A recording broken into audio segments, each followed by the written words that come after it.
Listo, iniciamos nuestra segunda clase de la carta a los romanos. Así que, como recordarán, en la clase anterior prácticamente fue una introducción. Vimos qué es la carta. ¿Por qué si el camión estaba calladito todo este tiempo? Ahorita que empiezo a hablar.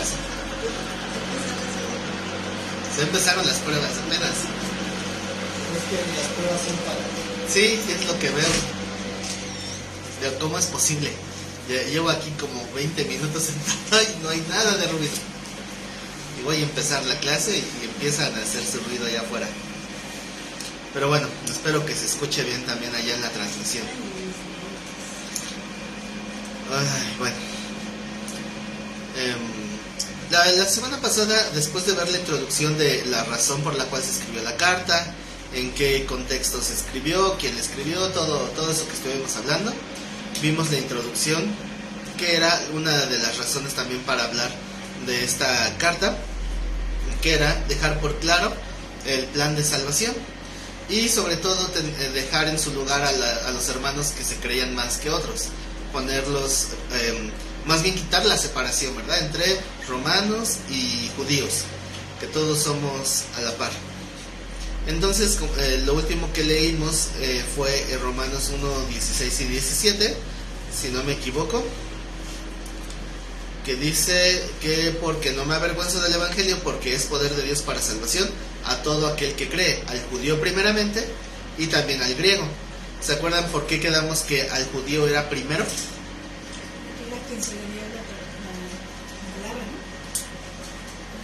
Porque es a quien se les había encomendado la palabra. Y el hecho de tener la palabra era la responsabilidad de compartirla, pero no, ellos se la quedaron, ¿verdad? Si alguien quería convertirse al judaísmo, era aceptado, pero ellos no iban a buscar que su fe se propagara como una meta. Entonces, la salvación es un mensaje que ya deberían de tener bien claro, y pues Pablo evidencia que no es así. Deberían de tenerlo claro y no lo tenían claro. Tan es así que muchos pensaban que iban a ser salvos, los romanos por sus obras y los judíos por su sangre. O sea, de todos modos, ¿a cuál le van? ¿A quién le van, a los romanos o a los judíos? Raab no era judía, no era del pueblo de Israel. Pues no. Raab, Ajá. ¿no? Era de Jericó, era cananita. Aquí dice primeramente a los judíos y también al griego, dice. Sí. Entonces, cuando hablamos de griegos, no solamente hablamos de literalmente griegos, hablamos de toda la cultura helénica. Y los romanos habían adoptado la cultura helénica. Así que dice que el Evangelio, dice en el 17, porque en el Evangelio la justicia de Dios, la justicia se refiere tanto al plan de salvación como al cómo Dios va a pedir cuentas justas, ¿no? O sea, es la obra completa de Dios, se revela por fe y para fe, como está escrito, mas el justo por la fe vivirá. Esa simple expresión, como lo mencionamos hace 8 días, también tiene mucho que ver con la transformación de actitud de Martín Lutero, ¿se acordarán? ¿Verdad? Que él fue enseñado a que la salvación se ganaba por obras. Y por eso, como no podía lograr ser santo, por eso él solito se golpeaba, se lastimaba físicamente. Y pues no lograba, no era imposible que lograra la santidad, porque pues, ¿quién lo va a lograr? ¿Quién puede tener santidad por sus propios medios? No, él no la va a tener, él ya es. O sea, lograr tenerlo, nadie. Y en el caso de Dios no aplica la frase porque Él no lo va a obtener, sino que Él es así. Entonces, ninguno podemos alcanzar la salvación por obras. Y ese es el propósito general de la carta, enseñarnos a ver cómo es la justicia que viene de Dios, que es por fe. El justo por la fe vivirá. Pero el justo no es el que hace obras justas. Aquí el justo es aquel que recibe el regalo de la justificación de Cristo en la cruz. Cuando Lutero entendió ese concepto, pues por eso casi toda su lucha fue en contra de las indulgencias y de pagar por la justificación, lo cual pues era imposible porque pues es antibíblico. Así que cuando nos ponemos a analizar cuál es el propósito de los mensajes o temas de la Biblia, podríamos desarrollar muchísimos subtemas, pero sabemos que el tema central es la salvación. Y todos los temas secundarios van a girar en torno al plan de salvación que es en Cristo Jesús, para que el personaje central de toda la Escritura sea Cristo. Claro que cuando la Biblia le enseñan desde un punto de vista humanista, entonces ya no es Cristo, es el hombre, ¿verdad?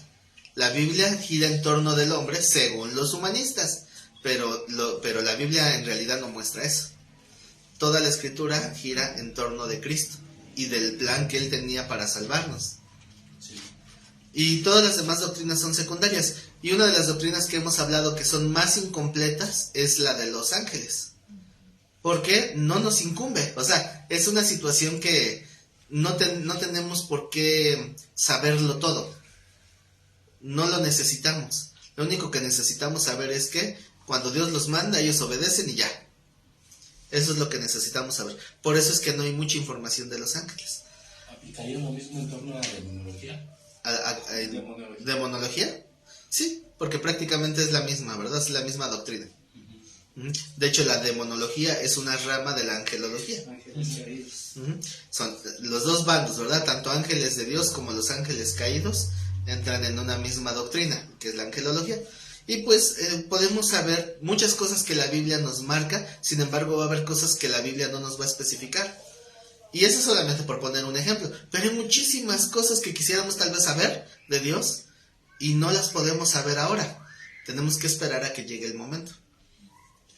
Así que la revelación de Dios, que es la iniciativa de Dios por darse a conocer, no es una revelación total. ¿Por qué? Porque la revelación es gradual. Te vuelves loco si te llega toda la información. Sí, imagínense, no podríamos. El Señor lo dijo, ¿verdad? Si no pueden entender las cosas terrenales, ¿cómo entenderán las celestiales? Entonces tenemos que ir enfocándonos en ir aprendiendo lo que Dios nos ha revelado. Y el tema esencial que debemos de tener bien claro es el de la salvación. Por dos razones principales. La primera, porque obviamente si no lo tengo claro, a lo mejor no soy salvo. Qué sorpresa que llegue el día del juicio y va a decir así, yo ni te conozco, ¿no? Sí, pero si yo sí hice todo lo que tú pediste. ¿Qué? Me congregué, oraba, ofrendaba, pactaba, sembraba y todas las cosas que nos dicen en la iglesia. Y el Señor va a decir, es que esa nunca fue la manera para acercarte a mí. O sea, eso no era para acercarse a Dios. Pero pues así lo enseñan en algunos lugares y por eso mucha gente está engañada. Es que el punto es de que dicen que por fe fuimos justificados, ¿no?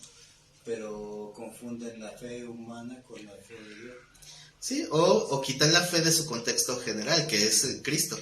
Sí. La fe que salva es la fe en Cristo y la cruz. O sea, no puede haber una fe que salva si no está enfocada en el punto trascendente de la salvación. Y por eso es el motivo de esta carta. Sin embargo, va a haber muchas cosas que la Biblia no nos va a decir. Hay muchas cosas que de repente uno está filosofando y se queda, ¿cómo será ahí arriba? ¿Qué tal? Bueno, no nos llevamos materialmente nada, pero pues nos llevamos nuestro conocimiento, nuestras experiencias. Imagínense a alguien que estudió para ser abogado. Y en ese momento dice el Señor, vámonos. Y entonces dice el abogado al Señor, Señor, cuando vengas en tu reino, ¿me vas a poner un bufete elegante? Y va a decir, perdón, si aquí ya no necesitamos abogados. ¡No! Y un montón de profesiones que no van a existir, ¿no? Va a haber muchas cosas que ya no van a tener el mismo sentido. Hay muchísimos misterios en la Biblia, cosas que no alcanzamos a comprender. Un ejemplo nada más, dice la palabra que en la Nueva Jerusalén ya no va a existir el sol, ¿no? La presencia de Dios lo va a iluminar todo. Hay también un misterio ahí. O sea, como veremos una luz de un resplandor perpetuo. O sea, es difícil de entender. Yo siento que a lo mejor luego muchas veces nos complicamos, ¿no? Cuando empezamos a conocer de Dios y comenzamos a creerle, mucha gente te dice, estás en tu nube rosa. ¿Y por qué dicen que estás en tu nube rosa? Porque lo agradeces, le pides justificas todo lo que haces de acuerdo a lo que vas aprendiendo. Y si tomamos en cuenta eso, nos vamos a dar cuenta que esta es una probadita de lo que viene después cuando estamos con Él. O sea, estar en esa nube rosa todo el tiempo. Y pues el conocimiento que Dios nos da es muy amplio, ¿no? ¿Se acuerdan que en alguna ocasión les preguntaba, si pusiéramos un porcentaje del conocimiento de Dios, ¿a qué porcentaje llegaríamos actualmente? ¿Se acuerdan? Que les decía que es una pregunta con trampa, porque si decimos que el 100%, pues es soberbia, ¿no? Si decimos que el 0% es falsa humildad, entonces tenemos que evaluar qué tanto es lo que conocemos, ¿no? Acerca de Dios. Pero si medimos todo el conocimiento revelado de Dios como una carrera, o sea, muy muy larga, que lo hemos mencionado muchas veces, una vida no te alcanza para estudiar todo lo que de Dios se ha revelado, pero resulta que el conocimiento revelado de Dios es solamente una fracción del conocimiento pleno de Dios. O sea, hasta si comparamos nuestro conocimiento con el conocimiento de Dios, somos increíblemente ignorantes. O sea, es abismal la diferencia del conocimiento que tiene Dios al que tenemos nosotros. Y el conocimiento que podemos llegar a tener, aún siendo muchísimo, para Dios es poco. ¿Qué pasaría? ¿Qué perspectiva tendrían desde los ojos de alguno de los ángeles de Dios? Imagínense que son como Gabriel o Miguel o alguno de esos ángeles. Y están viendo cómo Dios le revela a la humanidad un poquito de quién es Él mismo. Y resulta que tú como observador ves que aquellas personas a quienes se les encomienda la palabra, en este caso judíos, se les encomienda la palabra y se guardan la palabra.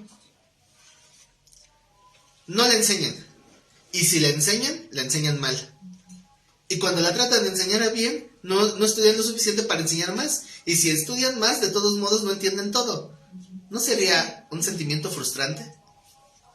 Es egoísmo, ¿no? Bueno, en ese aspecto como ángel, pues a lo mejor sí sería frustrante, ¿no? Pero no podemos opinar. Sí, pero por eso es como un ejercicio mental nada más de que, ¿cuál sería nuestro sentir? Sí. Para mí sería frustrante decir, ¡qué desperdicio!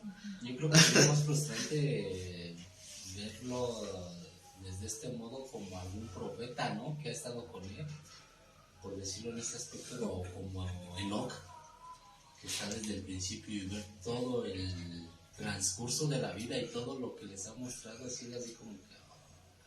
Bueno, si a Enoch se le diera chance, ¿verdad? Porque Enoch tampoco tiene el chance de ver qué pasa aquí abajo.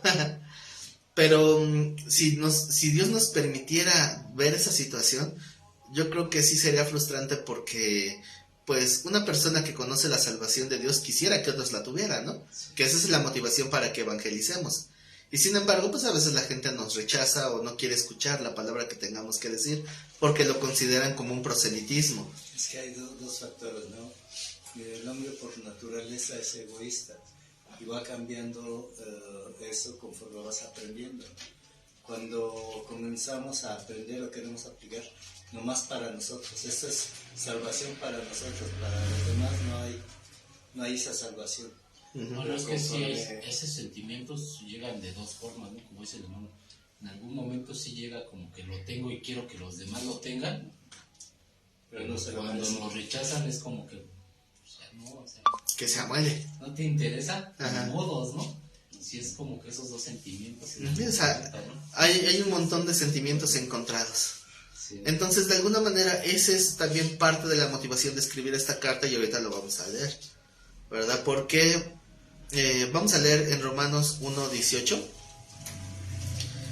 Dice, porque la ira de Dios se revela desde el cielo contra toda impiedad e injusticia de los hombres. Si nosotros cortáramos el texto hasta la palabra hombres, pudiera pensar que el propósito de la escritura es revelar que viene el día del juicio, ¿no? O sea, si cortamos el texto hasta ahí, parece que es eso, el juicio de la ira de Dios. Pero no, aquí la ira de Dios está enfocada a cierto grupo de hombres. ¿A qué hombres está enfocada esta ira de Dios? Los que se guardan la justicia. Dice el texto, Vuelvo a repetir, porque la ira de Dios se revela desde el cielo contra toda impiedad e injusticia de los hombres que detienen con injusticia la verdad. ¿Quiénes son esos? Los que tienen la palabra y en lugar de predicarla, se jactan de que ellos tienen la palabra. Porque ese era el contexto, ¿no? Que vimos antes y también lo veremos repetido otra vez más adelante. Entonces, muchos tratando según de descansar en Dios porque tienen la palabra, resulta que van a recibir más condenación. ¿Por qué? Porque ahí lo está diciendo, ¿verdad? La ira de Dios se está revelando desde el cielo contra toda impiedad e injusticia de los hombres que detienen con injusticia la verdad, porque lo que de Dios se conoce les es manifiesto, pues Dios se lo manifestó. Aquí vemos un aspecto de la revelación que ya les comentaba. ¿A cómo se le llama a este tipo de revelación? Lo que Dios ha manifestado. Iluminación. ¿No? Porque la revelación y iluminación son dos procesos diferentes. Profecía. Ese es otro. Profecía, ¿no? Inspiración. Ya me lo dijo ese. Revelación, iluminación, inspiración. Ya me dijo, los tres procesos le falta uno y tampoco es ese. ¿Tampoco es ese? La revelación realmente recuerden que se divide en dos. La teología natural. Exacto, la teología natural y la especial. La revelación natural o revelación especial. ¿Cuál es la revelación natural? Lo que vemos. Es la que nosotros aprendemos. Teología lo vamos a referir como el conocimiento que obtenemos acerca de quién es Dios, ¿no? Para tener una idea más general. Y el conocimiento que tenemos de Dios viene de dos fuentes principales, de estas dos áreas de la revelación, la natural y la especial. La teología natural es la que Dios ha revelado a través de la obra de sus manos, es decir, el cielo, la tierra, los animalitos, todo lo que Dios ha creado nos da un reflejo del Creador. Entonces, el hecho de que Cristo después nos llamara ovejas, nos hace voltear a ver la actitud de una oveja para hablarnos de esa revelación natural. De cómo es la actitud de una oveja y tenemos que aprender de esa actitud. También nos hace que volteemos a ver cómo son las cabras y que te cuides de no tener la actitud de cabra, ¿verdad? Y así, esa es la revelación natural. Cuando a través de observar la creación, aprendemos un poco de Dios. Nada más que la gente que no tiene una guianza en cuanto a quién es Dios, lo entiende a su manera. ¿Cuál sería el elemento de la creación que ustedes consideren que es lo más poderoso de la existencia? Hablando en cosas materiales. ¿Cómo? De todo lo que es creado, de mano de Dios, no de mano del hombre. De lo que Dios ha creado.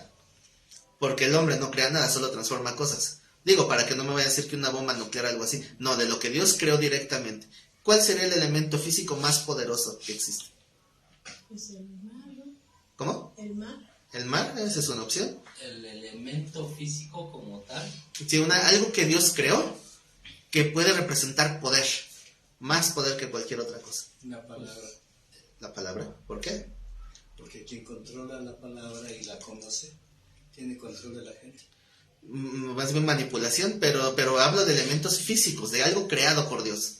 Es que el elemento físico que contiene todo es el carbón. Pero es bueno. el que contiene todo. No, pero poder, o sea, el carbón da el poder para hacer una buena carne asada. Nada más. El carbono. ¿Eh? El carbono lo contiene contiene todos los elementos. Pero ¿cómo se usa para representar poder? Pues en la transformación que tiene. Dígaselo eso a un cavernícola de hace 5,000 años. No será también, bueno, en O de cuanto a 5,000 natural, años. Ajá. los truenos. Ese es otro, es un elemento natural. Es que en todo caso pues, sí serían los volcanes. Los cuatro elementos naturales que al final de cuentas se combinan y dan poder, ¿no?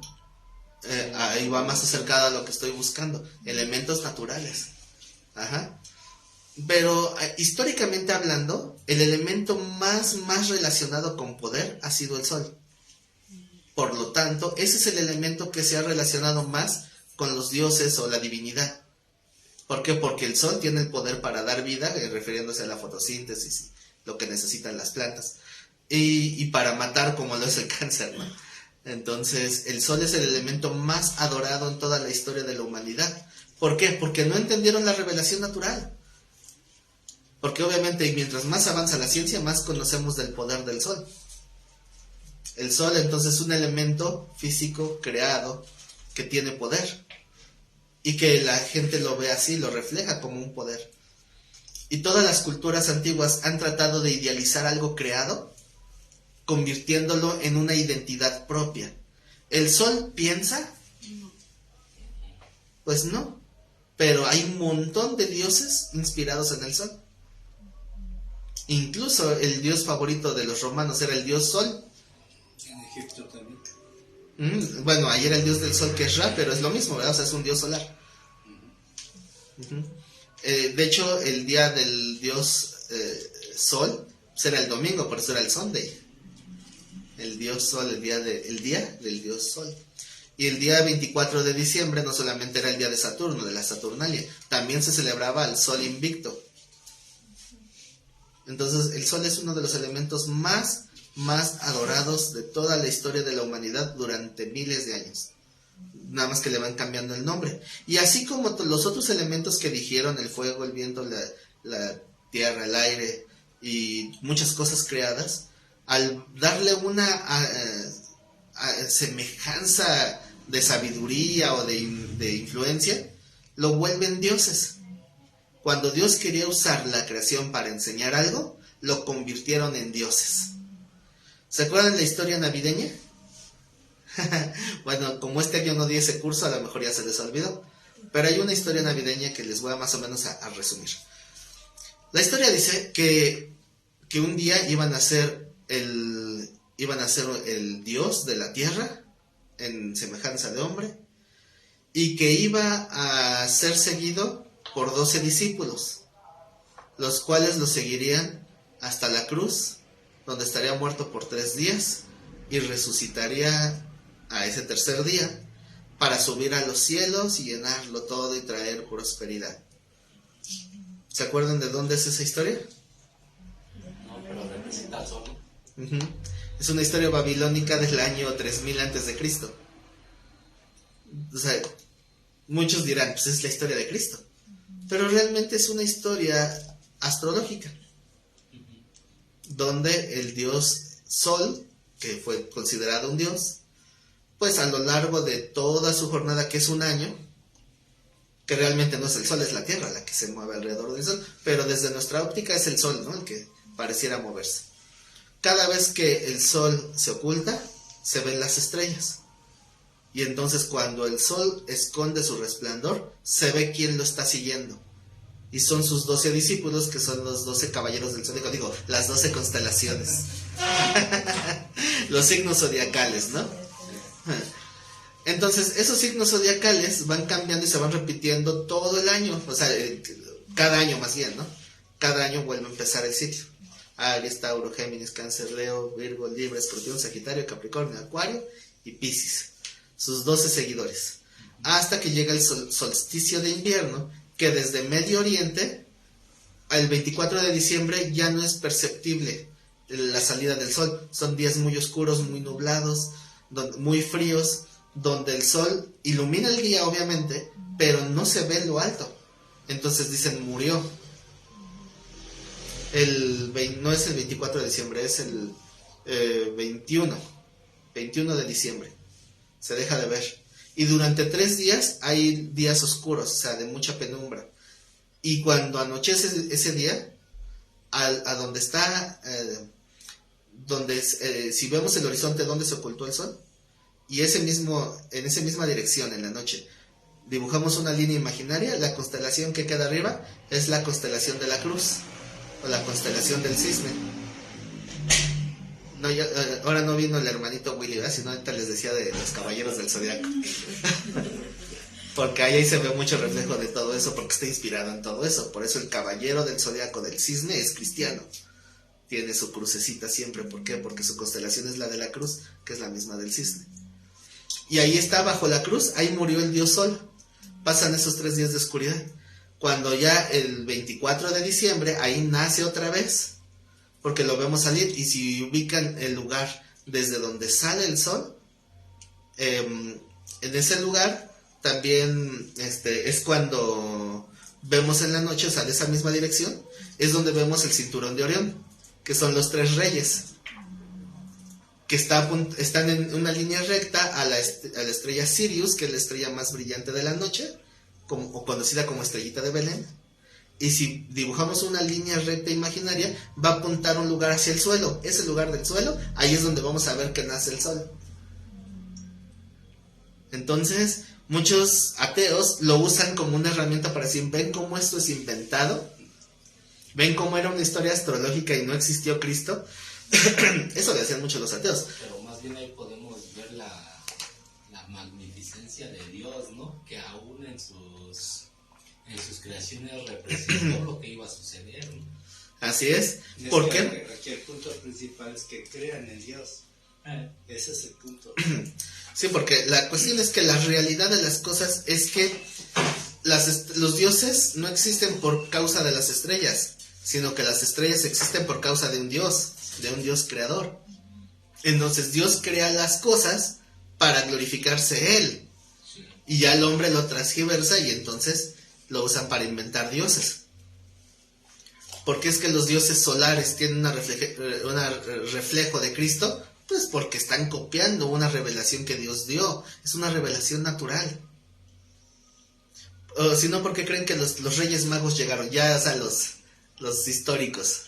Digo, Reyes Magos entre comillas, ¿no? O sea, se entiende a qué me refiero, ¿no? Los que mencionan los evangelios. Porque eran astrólogos. Eran astrólogos, pero no tenían fe, no iban a adorar al Mesías. Iban a adorar un rey. Magos representantes de reyes, ¿no? Sí, se les podría llamar de alguna manera técnica como reyes porque eran los representantes de los reyes, pero en realidad tenían el oficio de magos, que así se les llamaba, aunque pues en aquellos tiempos se les llamaba magos a los alquimistas, a los sabios. Como hacían experimentos científicos de física y química, muchos lo consideraban magia, por eso les llamaban magos.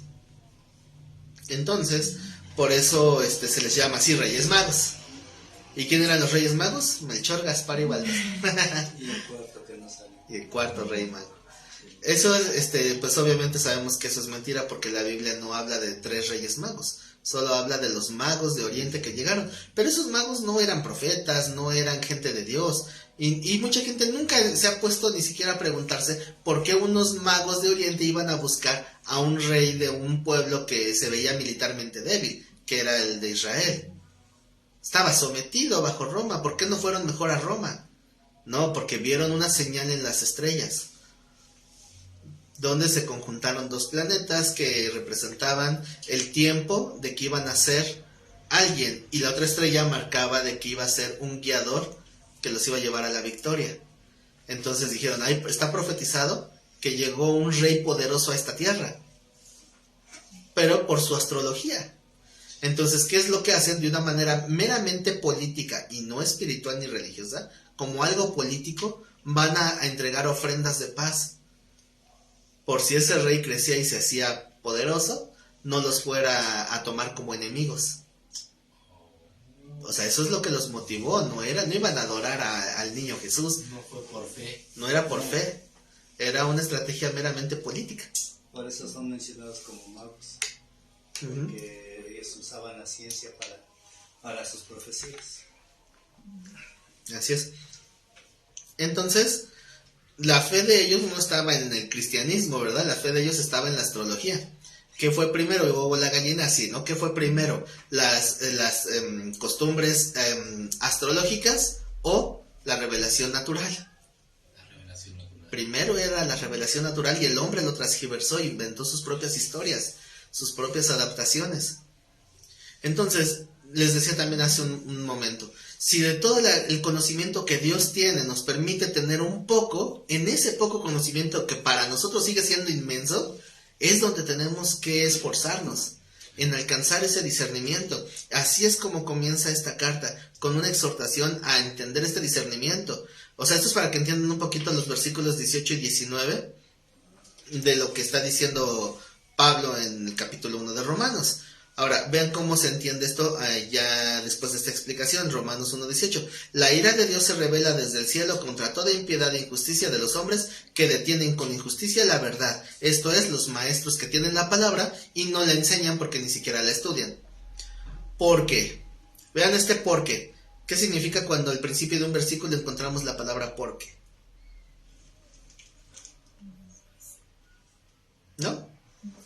Es una advertencia, ¿no? No, no es advertencia. Es una aclaración. Cuando dice porque, es decir, esto que te acabo de decir en el versículo anterior te voy a dar una justificación o te lo voy a explicar. Por eso está diciendo porque. Entonces la ira de Dios se va a manifestar a los que detienen con injusticia la verdad. Porque lo que de Dios se conoce les es manifiesto. ¿Qué significa les es manifiesto? Significa Dios se los ha acercado. O sea, porque la teología natural se les ha, ahora sí que es especial para ellos, ¿no? Uh-huh. Porque se les ha manifestado como tal, ahora sí como dice la palabra, se Uh-huh. les dio directamente, ¿no? Sí, Como ahora, manifiesto es o dicho es. ajá, manifestar literalmente significa exponer a la luz, o sea, hacerlo visible.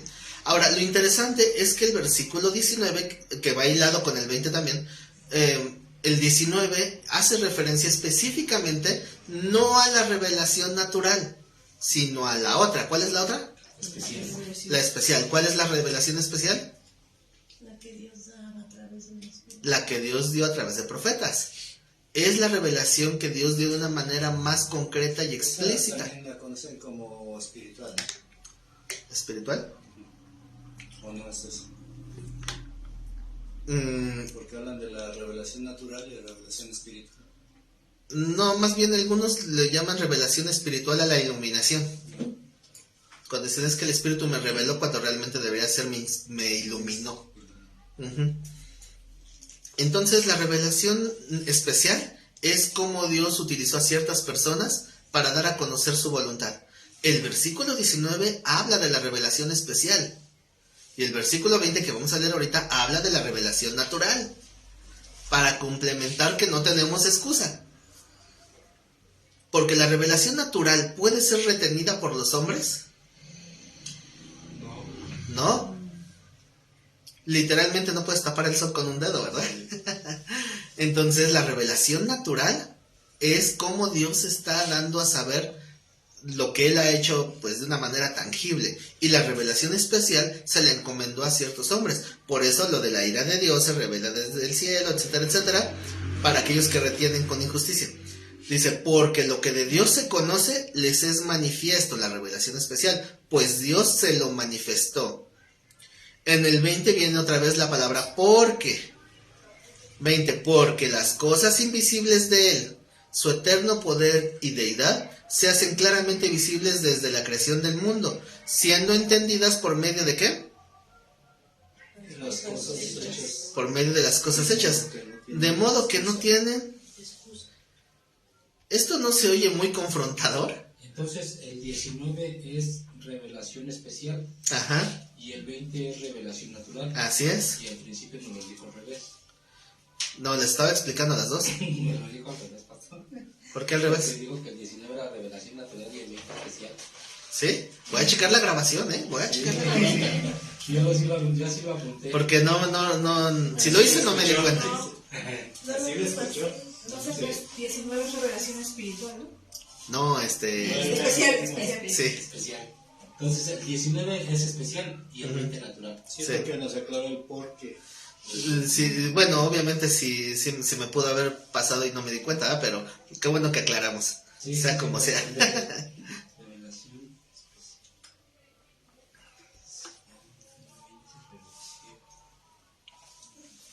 ¿Se acuerdan que mucha gente piensa que Dios pudiera parecer injusto al no darle salvación a alguien que nunca fue evangelizado? Hay gente que así pelea, ¿no? Que dice, pero ¿cómo Dios va a salvar a entonces? O sea, ¿cómo va a condenar a alguien que no invocó su nombre? Porque dice que el que invocara el nombre del Señor será salvo. Pero ¿cómo lo van a invocar si no lo conocen? Si nunca tuvo la oportunidad de escuchar. ¿Dios es injusto? Aquí el texto nos está diciendo, no tenemos excusa. ¿Por qué? Porque sabemos que existe Dios. Porque la obra de sus manos lo cuenta. Hay un texto por ahí que dice que el necio dice en su corazón que no hay Dios. O sea que puede haber una salvación por revelación natural. ¿Sí? O sea, no hubo un mensaje de la cruz, un mensaje de... Sí, pero va más implícito, porque a final de cuentas cuando la palabra nos dice que el que invocar el nombre del Señor será salvo, es entender el significado del nombre más que invocarlo de labios para afuera, ¿verdad? O sea, por el uso profundo de la palabra que significa invocar es poner mi confianza en ello. Ahora, el nombre del Señor es Jesús. ¿Qué significa el nombre Jesús? Dios salva. O salvación de Dios, Dios salva.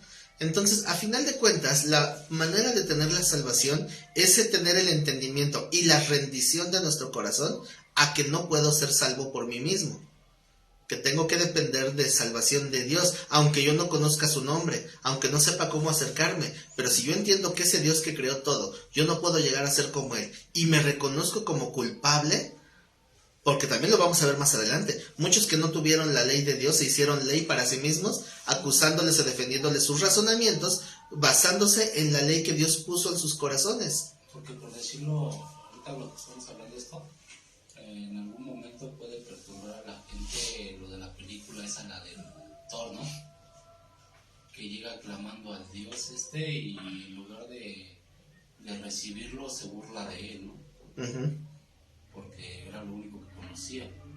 Entonces así como que, pues, ¿para qué lo hago si no va a tener como... Es un ejemplo de ignorancia. Ajá. Pues sí, porque cuando la gente conoce a medias, pues igual pone su fe en algo que no tiene fundamento. Es como ahorita que estoy viendo esto. Si yo agarro y le digo a un testigo de Jehová que si cree que son 144,000 los salvados y lo cree literal, y le digo, entonces, ¿por qué sales a dar un evangelio que te va a quitar tu lugar? Pues sí. Tal si el evangelista a alguien que es más abusado que tú y te dejan fuera. Sí. O sea, poniendo en el concepto que tienen que no, literalmente son 144,000. Uh-huh. Entonces dice el 21, pues habiendo conocido a Dios, no le glorificaron como a Dios, ni le dieron gracias, sino que se envanecieron ¿en qué? ¿Cómo un razonamiento nos puede envanecer? Envanecer significa estar hueco, vacío. La palabra vano significa eso, significa hueco. Entonces, un envanecimiento es cuando no tenemos sustento, cuando estamos en algo vano, en algo vacío. Entonces, los razonamientos de la creación, de la revelación natural de Dios, es lo que crea religiones. ¿Cuál es la religión más rara que hayan visto? Más rara, sí, más poco común, más extraña. La de Maradona. Esa sí era muy rara. Hay una religión de Maradona. La que se quiere cambiar el pastor. ¿Quién, yo? Testigos de Goku. Cancelo. Testigos de los, Goku. ¿cómo se llama? De los actores de Hollywood, ¿no? La cienciología. De esa, ¿no? También es poco común. Para mí la más extraña que he visto es los raelianos. Los que creen que Dios es un extraterrestre que va a venir en una nave espacial por los suyos. Todo eso es más creíble que la de Maradona. Sí, bueno, es que hay cosas. Pastor. Ya se arrepintió. Qué bueno, gracias a Dios. Y todas las religiones parten de un mismo punto. Ponen una figura a cual seguir. O sea, todas tienen eso en común. Poner una figura. Incluso desde que el pueblo de Dios fue sacado de Egipto y su figura de autoridad que era Moisés, que sabían que no era Dios. Pero sin embargo sí cayeron en cierta forma, antes de caer en la peor idolatría que era la del becerro, antes de eso nos deja ver la escritura una cierta idolatría por Moisés. Cuando Moisés dice, espérense aquí, voy a subir allá al monte a platicar con Dios para que nos dé las leyes. Cuando ellos empezaron a desesperar, le dijeron a Aarón, ¿qué? Haznos, así andaban, haznos dioses, porque fíjense cómo dice, el varón que nos sacó de Egipto no sabemos qué le pasó. ¿Qué está diciendo? Que le atribuían a Moisés el haberlo sacado de Egipto y no a Dios. Entonces, como no está nuestro líder, no hay a quien dé la cara por nosotros, no vemos a nadie, andamos así como que con ese nerviosismo. Mejor, haznos dioses. Tenían el mismo conocimiento todo el pueblo hebreo que Moisés, ¿no? Acerca de Dios. Sí, Yo creo que hasta Moisés podría haber tenido menos conocimiento. es probable, porque Moisés creció en la sabiduría de los egipcios y así lo dice la palabra, Sí. pero no sabemos qué tanta instrucción tenía pues en la tradición del pueblo mismo. Sí. A final de cuentas, el punto es que el pueblo no tenía excusa y sin embargo empezó a buscar algo en que depositar su fe. Y como pues en Egipto tenían figuras de animales como dioses, dijeron pues, ¿cuál es lo que nosotros vemos como un ejemplo de poder? Pues el becerro, porque el becerro cuando madura se vuelve fuerte y nada lo detiene. Ya un toro desbocado, ¿quién lo detiene? Entonces decían, pues vamos a hacer un becerro como una señal de nuestro poderío. Y ahí hicieron su becerro, ¿no? Y esa es la base de todas las religiones. Usar la creación de Dios con sus razonamientos y se envanecen. Entonces creen que porque el oro es precioso y es, ahora sí que precioso y preciado, por eso tiene poder. Pero Es es absurdo. Es cuando uno está confundido. Yo recuerdo cuando comencé a conocer a Dios y me confundía, tenía miedo a fallar. Entonces yo cuando iba a cualquier lugar, por ejemplo, que a un pueblo, tenían la iglesia católica, testigos, mormones, a donde sea yo entraba, porque sentía que tenía que encontrar a un Dios o que era el mismo Dios, al final de cuentas. Uh-huh. Poco a poco fui entendiendo que no es así, pero mientras el miedo a fallar es lo que me hacía caer en ese ecumenismo. Uh-huh. Entonces, cuando uno ve una salida como esa, o sea, en algo que te puede acalmar la conciencia, ese es un razonamiento propio, ¿no? Entonces, ¿qué es más cómodo si vamos a poner una perspectiva actual y una perspectiva del tiempo de Cristo? ¿Cuál quieren primero? La de Cristo. El tiempo de Cristo. ¿Qué es más fácil? ¿Dejar tu casa, dejar tus cosas, dejar tu familia y seguir a la iglesia que estaba huyendo de la persecución? ¿O regresarse a matar corderitos cada año? No, los corderos. Los corderos, y por eso se escribe la carta a los hebreos, por eso, porque muchos judíos que se habían convertido al cristianismo en apariencia, después regresaban a sus tradiciones. Ahora, contexto actual, ¿qué es más fácil? Tener que corregir tu vida conforme a la luz de la escritura y negarte a ti mismo a tomar tu cruz y seguir la palabra que Cristo te está dando, o vas con un sacerdote que te dé una lista redentora de oraciones. Unas 10 Aves Marías y unos 5 Padres Nuestros. Uh-huh. Y ya, ¿qué es más fácil? No, pero es más fácil. Ve y da tu ofrenda, para de sufrir y te quitas de problemas. Solo pongo ejemplos, ¿no? Pero hay muchas maneras de que un razonamiento vano nos traiga una aparente paz, pero es una paz falsa, porque solamente nos hace necios. Entonces, una persona que ya comulgó, que ya hizo su... ¿cómo se me fue el nombre? ¿Cómo se le llama? Su penitencia. Cuando ya el sacerdote le da su penitencia. Haz lo que tengas que hacer. Y ya dices, ya. Me acordaba de una película que les he comentado en otra ocasión de Pedro Infante, donde está Luis, ¿cómo se llama? Luis Aguilar, ¿no? ¿Se acuerdan que está con la novia? En la de ¿qué te ha dado esa mujer si no me falla la memoria? Que está con la novia y le dice, ya salte de la iglesia, ¿qué haces en la iglesia? Dice, pues tengo que hacer puntos, tengo que ganar indulgencias. ¿Qué no crees que cuando me quieres besar el diablo no se lleva nuestra alma? Y le dice el novio, ¿no? Le dice, es por eso, ve a ganar indulgencias, ándale, ve a ganar indulgencias, ve a pagar por adelantado, prácticamente, ¿no? Esa es la mentalidad. ¿Qué tengo que hacer para sentirme menos mal con lo que ya sé que hice mal? Que se vayan los tamales.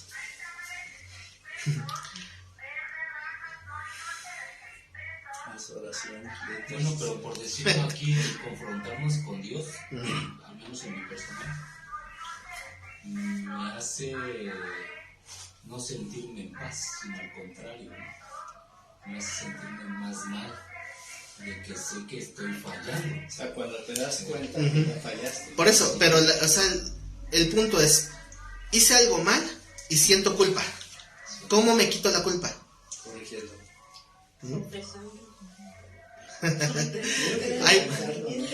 ¿Cómo? Sí. Porque no hayamos manera de cómo corregir el error. Depende a dónde vaya, ¿verdad? Sí. Si voy a la iglesia católica, va a decir, haz esa penitencia. Vas a parar de sufrir, tienes que comprar el amuleto. Vas a enlace, tienes que pactar con dinero. O sea, cualquiera que sea el razonamiento, entonces tú cumples con lo que te están pidiendo y tu conciencia se acalla. Porque dices, ya pagué. Sí. ¿No? O sea, ya fui obediente, me estoy sometiendo a una autoridad, ¿no? O sea, ya estoy bien. Pero la palabra de Dios nos dice que la culpa no está para evitarse, está para confrontarse. Sí. ¿Por qué Dios te hace sentir culpable? Porque lo eres. Sí. Si sientes culpa es porque eres culpable. ¿Qué tienes que hacer? Ponerte a cuentas con Dios, corriges y entonces Dios te trae paz. Sí. Y eso es lo correcto, pero la culpa se tiene que afrontar. O sea, pero muchos se quedan nada más en que ya lo puse en manos de Dios, no corriges. Sí, Porque sí, te nada más. da pena o te da vergüenza. Y siguen siendo razonamientos propios. Sí. Ese es el punto, que así se crean las religiones y se crean las supersticiones también de restauración aparente. O sea, ¿cómo puedo tener paz para con Dios? Cumplo con mis requisitos religiosos. Eso es a lo que se está refiriendo el texto. Entonces dice que, pues habiendo conocido a Dios, no le glorificaron como a Dios ni le dieron gracias, sino que se envanecieron en sus razonamientos y su necio corazón fue entenebrecido. ¿Qué significa entenebrecido? Oscurecido. Entenebrecer es bajarle la intensidad de la luz, ¿verdad? O sea, discernir cada vez menos y el corazón se empieza a endurecer. A mayor oscuridad, pues menos ves. Pero, ¿les ha pasado que entran a un lugar oscuro y de repente no ven nada, pero después de un rato se acostumbran? Se adaptan y ya pueden ver. Espiritualmente es exactamente lo mismo.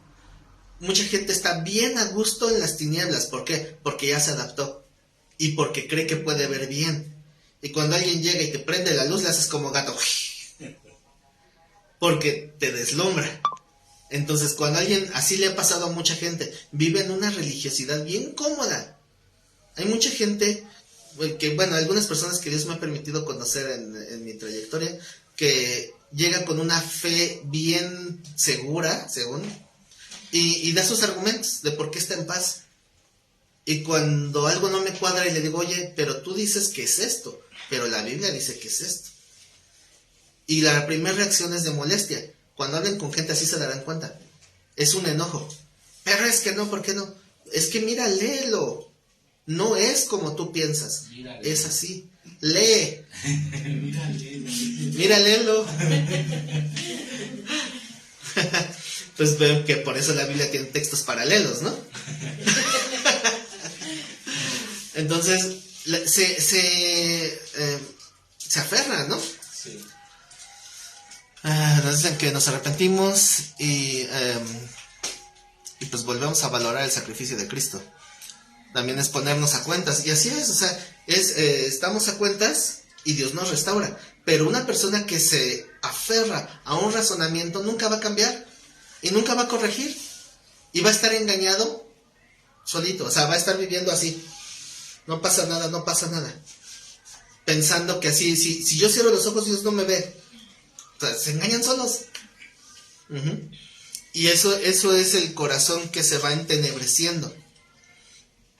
Y cuando una persona lo confrontas con su error y su argumento para mantenerse es, así soy yo y ya, ¿qué es eso si no es necedad? Es necedad. La Biblia lo llama con una palabra más fuerte, pero bueno, ya sabrán cuál es. Es estupor. Ajá. Así que, ¿qué es mejor? ¿Quedarse necio toda la vida y que todo el mundo se dé cuenta que es necio? Y que cuando llegue el día del juicio el Señor te diga, apartaos de mí el fuego eterno. O mejor, verse como tonto un día y que Dios te corrija. ¿Qué prefieren? Pues es mejor. ¿Por qué? Porque a lo mejor, o sea, puede ser que un día Dios nos humille. Puede ser. Es como ahora que pero ni modo. Con una persona que decía que él no creía en Dios. Yo sí, bien aferrado. Pues se me hace que tú crees más en Dios que en nosotros. Porque algo te lastimó de él que no se te cumplió. Y es por lo que te aferras a que él no existe. Y ya, no dije nada más. Sí, entonces las personas que se aferran a algo se hacen como un telón, ¿no? Para su actuación, o sea, se se hacen sus propios argumentos inventados. Entonces, a esa gente que habla de repente cosas que no tienen sentido, pero que le dan mucha vuelta para hacer parecer que sí, ¿cómo se les llama? Necios. Necios. Pero son a los que hace referencia el versículo 22. ¿Qué dice el 22? Profesando ser sabios se hicieron necios. Aquí dice, jactándose de sabios, se volvieron estúpidos. Ay, ese está más fuerte. Dice, así o más directo. Ha sido más directo. Ahora, lo triste es que eso pasa gran cantidad de veces. ¿Y saben qué es más triste? Que le pasa a muchos pastores. A los que muchas veces más se están jactando de lo que saben, se vuelven así. Se vuelven necios. Crean su propia verdad. Y la gente que les cree, pues pobres de ellos. Porque no estudian por sí mismos. Ya lo superamos. Entonces, Es que si es así, yo estuve con los mormones 1 año y creí en ellos. Dejé de fumar por ellos, no tomaba café por ellos, porque quieren aferrarse, quieren agarrar de donde se pueda porque te justifica. armamos todo un modelo en nuestra mente de cómo son las cosas. Y un día Dios te dice, todo eso que construiste vale 0, vale para nada. Sí. Y eso duele, o sea, en nuestro amor propio duele, porque es que entonces lo que he hecho y lo que he construido a mi alrededor, imagínense alguien con una iglesia, alguien que dirige una iglesia y darse cuenta con la terrible realidad de que se hizo necio porque su corazón entenebrecido creó una teología falsa. Muchos católicos no quieren aceptar a los cristianos por ese temor. Aquí digo, ¿cómo es posible que tanto tiempo estuve yo creyendo esto, me dijeron esto? Es más, recibí milagros. ¿Y cómo voy a creer? Y ese es el problema. Sí, entonces buscan algunos en tal necedad, buscan ya deliberadamente mantener una propia mentira que les convenga. Un ejemplo para mí el más fuerte de todo México es el Nazón, Joaquín. Ya está preso, y aún preso tiene sus seguidores fieles, que están orando y ayunando para que sea liberado. Que fue metido a la prisión para que convirtiera a los de la prisión, ¿verdad? Les va a convertir en sapos, no sé qué. Porque pero lo idolatran a tal medida, o sea, ya que le llamen que él es el Cordero de Dios. Es una idolatría tremenda. La verdad nunca había visto una idolatría tan fuerte a una persona. Es una blasfemia, ¿no? Sí, eso ya es una blasfemia, tal cual.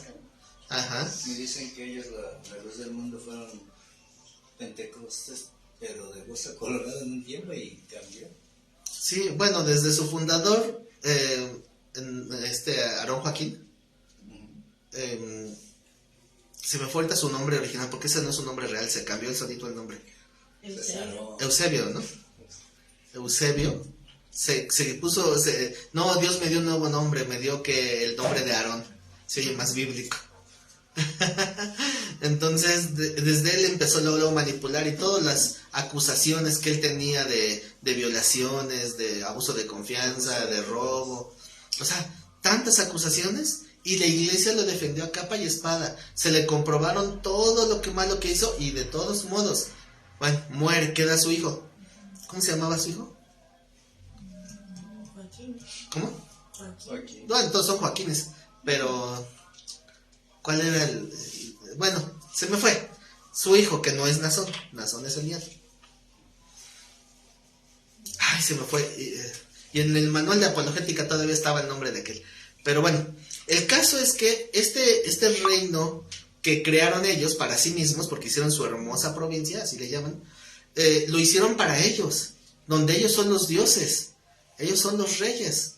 Entonces, si ellos se dieron cuenta de que están mal, que yo creo que se dieron cuenta, no les conviene, porque ellos viven de esa manera, pues, o sea, que en estos tiempos, en pleno siglo XXI, te exalten como a un dios. Oye, ha de ser bien bonito, ¿no? Aunque no va a ser bonito cuando te encuentres con el verdadero Dios y te diga, a ver, ¿por qué usurpaste mi lugar? Sí. Ahí se le va a acabar lo bonito. Pero por eso es que muchos prefieren la mentira. Y muchos, a sabiendas de que la regaron, prefieren fomentar más la mentira porque su orgullo no les da para decir que creen, me equivoqué.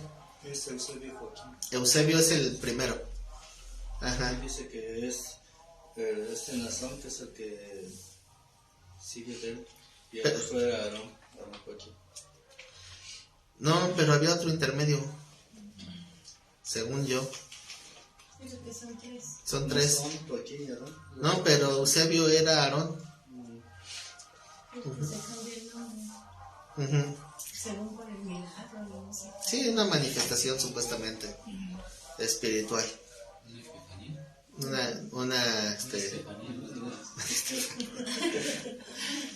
¿Se sabe lo que significa Estefano? Creo que digamos. En griego significa corona. Corona. Ajá. Pero es el perfume Estefano, es la corona del hombre. Así era el de amor, ¿no? No, el de vanidad. ¿Sí? ¿Quién sabe? Es vacío, ¿no? Aún también tiene un significado así medio. Ah, bueno, es pecado, ¿no? No me acuerdo. La verdad no me acuerdo. Pero, no, pero... Mire, se aguanta, se aguanta. Es que me lo dije en voz alta. Me lo dije en voz alta. Sí, pero Dios sabe lo que hay en su corazón. Bueno, dice entonces el 21, pues habiendo conocido a Dios, no le glorificaron a Dios, no le glorificaron como a Dios, ni le dieron gracias, sino que se envanecieron en sus razonamientos y su necio corazón fue entenebrecido, profesando ser sabios, se hicieron necios y cambiaron la gloria del Dios incorruptible en semejanza de imagen de hombre corruptible. Es lo que estaba hablándoles ahorita, que sostuvieron la mentira. Pero no solamente de hombre, también de otras criaturas, como dice el texto, de aves, de cuadrúpedos, de reptiles, por lo cual también Dios los entregó a la inmundicia. O sea, esto es bien importante porque está hablando de un soltar de parte de Dios. Cuando una persona, que sabemos que todos somos imperfectos, o sea, no hay uno que no haya cometido un error. Sin embargo, cuando tú estás entregado y consagrado a hacer las cosas de Dios, Dios te tiene así como que detenido, no te me vas, y si te separas, te vuelve a jalar y te vuelve a jalar. Él se da cuenta del esfuerzo que estás poniendo, ¿no? Uh-huh. Que sabe que la regamos, va a decir, ay, mi hijo, ya la volviste a regar, te estoy enseñando que no. Seguidores, ¿hasta cuándo los voy a soportar? ¿Hasta cuándo vas a soportar? Pero nos está ahí deteniendo, pero cuando ya ve que uno de estos, que se hizo necio, y se aferró, y entonces no le dio gracias a Dios, ni le dio la gloria a Dios, sino que cambió la gloria de Dios por la de algo más, como una misma persona, o como de alguna criatura, como lo dice el texto, entonces Dios lo que hace es soltar. Piérdete. Sí, cáete, pero ahora envilécete. ¿Por qué? Porque, sí. John MacArthur, ¿no? Que en un estudio que estaba escuchando, que dice que cuando, en este mismo texto, que cuando Dios ve que su corazón es necio, nos entrega la maldad pura. Así es. Es lo que sucedió en el tiempo de las lamentaciones, pastor. Sí, Cuando es igual. Dice que les dio la espalda, ¿no? Así es, y los entregó a que se perdieran. Porque obviamente Dios siempre se ha guardado un remanente, ¿verdad? Sí. Pero a final de cuentas, en términos generales, son entregados a su maldad. Entonces lo mismo pasa en este caso cuando una persona que ha conocido de Dios y se suelta, entonces Dios dice, está bien, ¿quieres que te suelte? Te suelto, cáete. ¿Se acuerdan cuál fue la condenación que Dios le dio a Satanás cuando fue expulsado? Cuando cayó. Es que no sé, de lo más hermoso pasó a ser lo más horrible. Uh-huh. Y si se dan cuenta y después lo analizan, verán que es una expresión muy similar. Dice, tú que te levantabas hasta lo sumo, hasta el Seol serás abatido. Pero no solamente eso, también le hace un contraste en cuanto a su creación, que era de hermosura. Dice, ahora serás espanto, usa la palabra espanto. Entonces, es la misma expresión. ¿Cómo dice? ¿No serás lo más horroroso? Algo así dice, no recuerdo la verdad la forma, pero el concepto es ese, ¿verdad? En alguna familia que sucede esto, por decirlo, que se sueltan de Dios, ¿aún Dios puede guardar un remanente entre sus hijos, entre su familia? Sí, porque... alguna persona o algunas personas por las cuales tenga misericordia. Sí, porque al final de cuentas, por una parte, podríamos llamarlo maldición generacional porque se va transmitiendo en la familia, pero también la palabra dice que los hijos no cargarán los pecados de los padres. Y si en una familia se entregó en general a la perversidad, pero por ahí hay uno de los hijos o alguien por ahí que anda en su corazón luchando y dice, es que no sé, es que no estoy tranquilo, no me gusta cómo es mi familia, lo que sea. Sí. Bueno, Dios tiene ahí su ojo y no lo va a entregar. ¿Por qué? Porque Él no se ha rendido. Y es que tenemos que entender que la salvación va a ser personal. Dice el Señor que el que a mí viene yo no le echo fuera, ¿verdad? Entonces sí puede mantener ahí a ciertas personas para que en el momento justo los rescate, los hará volver, ¿verdad? Pero pues obviamente no todos. Cuando una persona no conoce a Dios, ¿qué han visto en las personas que no tienen una verdadera comunión con Dios? Y ahí estaba viendo aquí que dicen que el otro era Abel Joaquín. Dice, no me acuerdo. A ver qué pasó. Bueno, les decía, una persona que no tiene comunión con Dios y quiere de alguna manera hacer lo correcto de una conciencia innata, pero no sabe bien cómo. Y tiene incluso tal vez hasta cierto temor de estudiar, porque dice, híjole, me van a decir todo lo que estoy haciendo mal, y me da ese miedito, ¿no? Y tal vez le rehuyen a Dios, no se quieren comprometer, pero está ese temor natural, ese temor innato. Híjole, si la riego. Algunos he escuchado comentarios como que a lo mejor Diosito me castiga, ¿no? O sea, expresiones de ese tipo. O me va mal, ya Dios me castigó. Es tu conciencia que te acusa. Pero una persona que ya estuvo en las cosas de Dios y después hace algo malo y no le cae un rayo, entonces empieza a hacer un margen comparativo. Estaba yo en las cosas del mundo y ni sabía, pero ahora que me están enseñando, hice algo mal y no me cayó un rayo. Es como se empieza a entenecer su corazón. Ajá, se empiezan a endurecer. Entonces a eso le llamamos conciencia cauterizada. Es una conciencia que ya no siente. La piel cauterizada pierde sensibilidad, así es la semejanza, ¿no? Una conciencia que se empieza a hacer lo malo una y otra vez, también pierde la sensibilidad. Y se envilecen. Hay algo que mucha gente hace y yo no estoy de acuerdo, de que tú le regales una Biblia a alguien. O sea, porque si no le enseñas cómo usarla, de nada le sirve. Y va a tratar de leerlo porque le dijiste. Y va a sacar sus conclusiones malas o erradas. O sea, hay que enseñarles primero de quién les voy a hablar para después darte el manual de cómo lo puedes encontrar. O sea, yo siento que eso mucha gente lo hace según por amor. Que te regala una Biblia, pero ¿de qué te sirve? La Biblia es una herramienta que va de la mano con el enseñar a usarlo, ¿eh? Entonces, las personas que no conocen y tal vez ni siquiera tienen la Biblia ni nada, pero su conciencia les acusa en cierta forma. Pero ya una persona que sí conoce, que ya estuvo, que ya fue parte de algo y ve que no le cayó el rayo, entonces se le va a hacer más fácil pecar la siguiente vez. Dicen, bueno, pues lo hice una vez y no pasó nada. Y lo hace la segunda vez, la tercera vez, la cuarta vez. Entonces no se da cuenta cómo Dios se está alejando.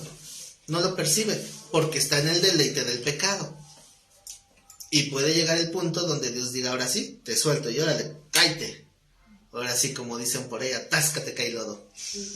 Lo que le pasó a Sansón, que no se dio cuenta. Ajá. A David también. Por lo menos David sí atendió a la exhortación. Él no se envileció porque Dios le mandó una oportunidad y él sí tomó la oportunidad.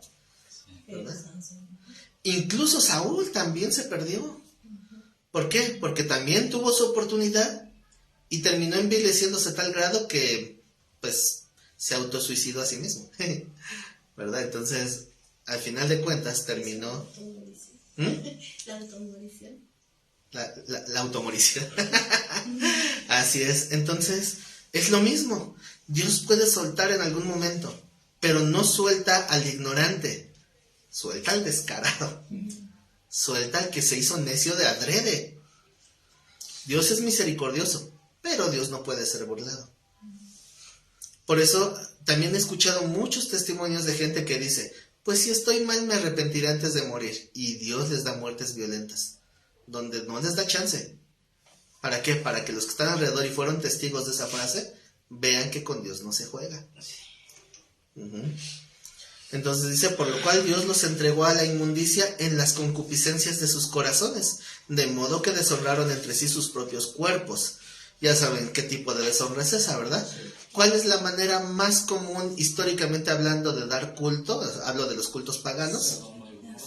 Las orgías. Son cultos orgiásticos, lo cual se hace tan absurdo el concepto. La sodomía. Sodomía. Y lamentablemente así había muchos templos desde el año 3000, desde los tiempos de Babilonia antes de Cristo, hasta el tiempo de Cristo había ese tipo de cultos. Había incluso rameras del templo, donde iban, por ejemplo, al templo de la diosa Venus. ¿Saben cuál es de qué es diosa Venus, no? Supuesto amor, ¿no? Ajá, del amor, de la lujuria, de la mujer, de la feminidad, de la fertilidad y todo lo que tiene que ver con sexo. O sea, como los griegos decían, ¿no? La mujer fue hecha para procrear y para el placer hasta el otro varón, según. Sí, entonces hasta el logotipo, bueno, sí es un logotipo, el símbolo de Venus era una imagen que representaba el órgano sexual femenino. Eso, si ustedes buscan, le googlean ahí, símbolo de Venus, el símbolo representa el órgano sexual femenino. Y así iban dice, ahorita vengo, voy al culto. Iban con la sacerdotisa y, ¿de cuánto es la ofrendita? No, pues de tanto, y órale, y ahí iban a hacer lo que tenían que hacer. Pero, precisamente, la cultura griega en el tiempo de Cristo había una ideología de que se podían tener 3 parejas, mínimo. Una esposa para tener hijos legítimos y tener un linaje, o sea, una mujer de alcurnia, alguien del linaje, alguien que te dé un nombre a tu casa, ¿no? Que puedas tener un buen linaje. Otra mujer para el deleite, una jovencita, una chicuela para los deleites. Pero si quieres tener placer más espiritual, es con otro varón, decían. Y hay muchos grabados en estatuas, así en templos antiguos, romanos, donde hay ese tipo de expresión, ¿no? De homosexualismo. Y esa era la forma en que tenían sus rituales, pero eso es súper, súper antiguo. Y entonces vemos que esa es una de las formas más básicas de caer en inmundicia, en desvirtuar su propio cuerpo. Porque ¿para qué fue hecho el cuerpo humano? Para glorificar a Dios. Es templo de Dios. Y también lo mencionan muchos textos, mencionan de glorificar a Dios con nuestro cuerpo. Entonces, por eso es que es de los peores pecados.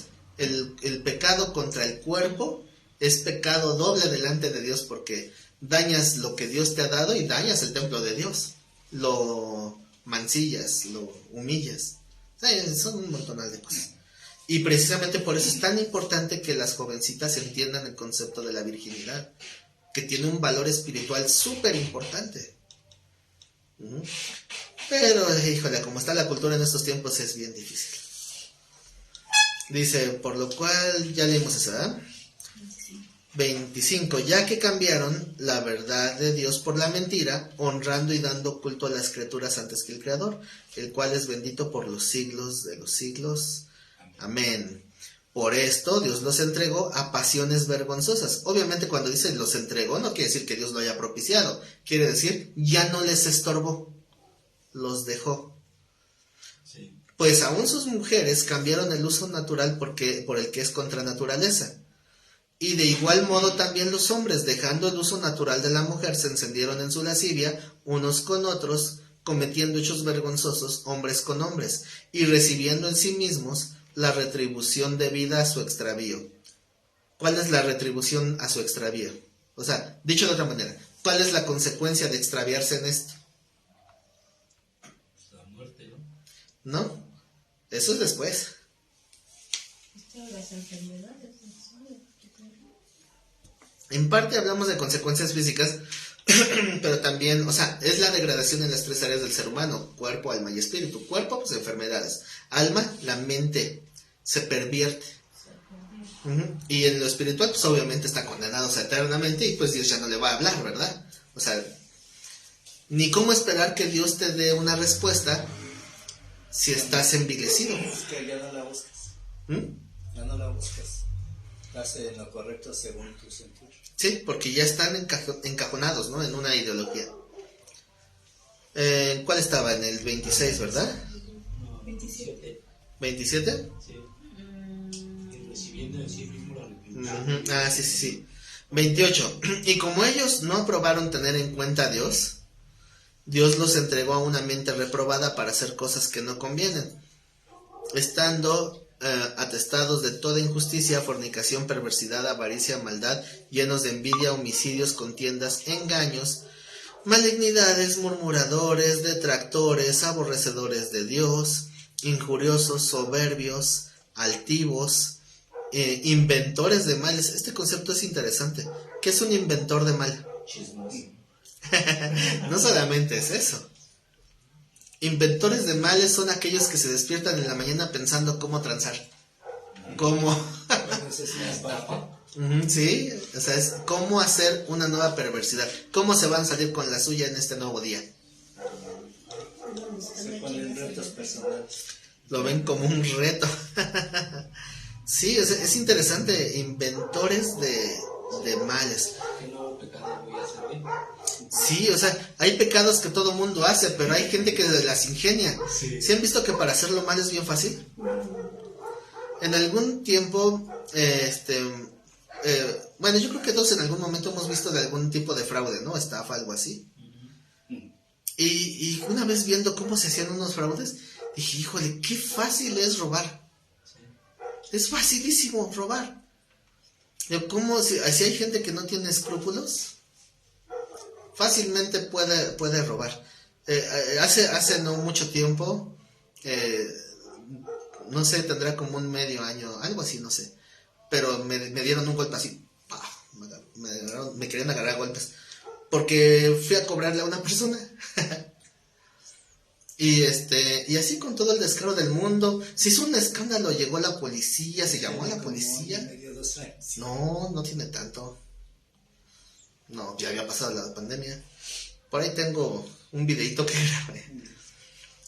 grabé. Sea como sea, el chiste es que llegó la policía, el patrullero vio cómo me pegaron y me dice, si vas a levantar una denuncia yo voy a testificar.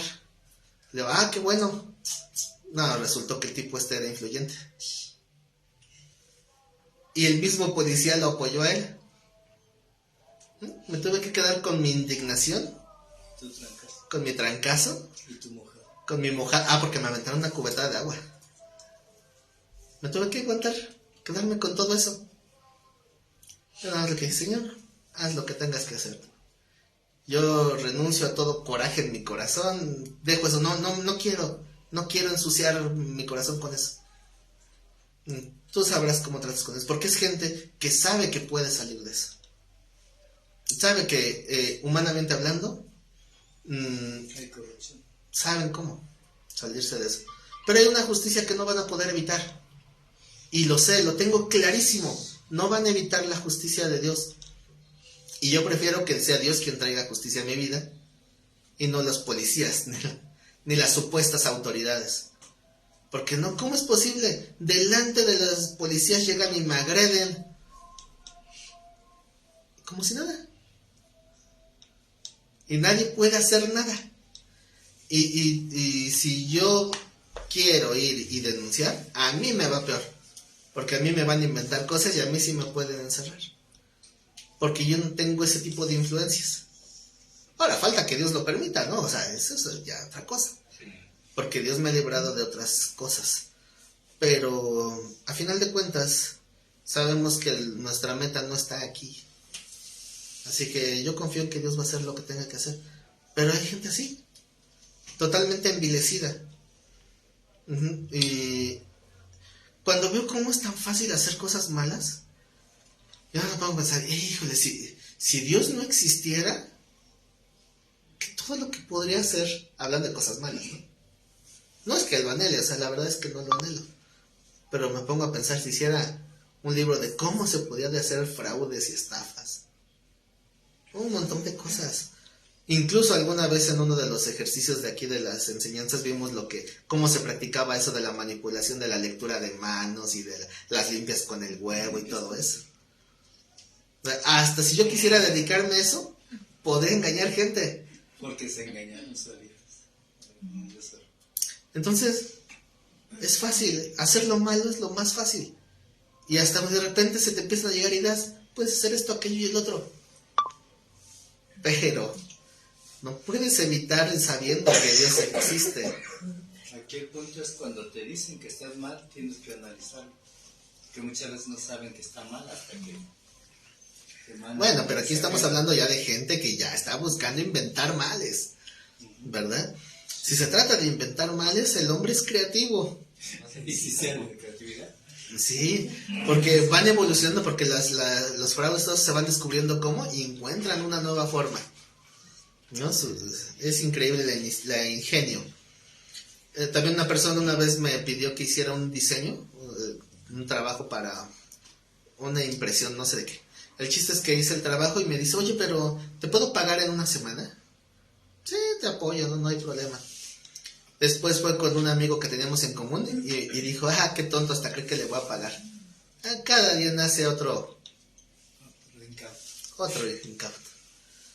Entonces, cuando me entero de eso, lejos de darme coraje, me dio risa. Porque le digo, ¿cómo dice con tanta facilidad así cuando sabe que se está cerrando puertas? Yo lo único que perdí fue mi tiempo. Pero él debe saber que jamás le voy a volver a ayudar. Y así se va cerrando puertas. O sea, a mí no me quitó nada. Yo no perdí nada más que tiempo. Total.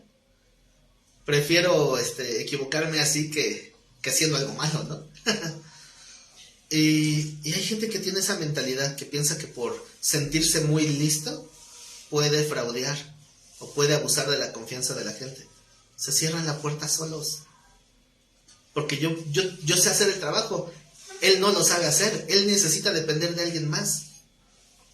Y luego cuando necesite de otro y de otro y de otro, ¿cuántos puede engañar? Se va recomendando poco a poco. Ni yo ni la persona que teníamos conocido en común ni otros que conozco jamás le iban a volver a ayudar. Pero bueno, se engaña solo. Pero ¿cómo hay tantas demostraciones de enfriamiento y dureza espiritual que nos narra este texto, no? Fíjense, toda la lista la voy a repetir.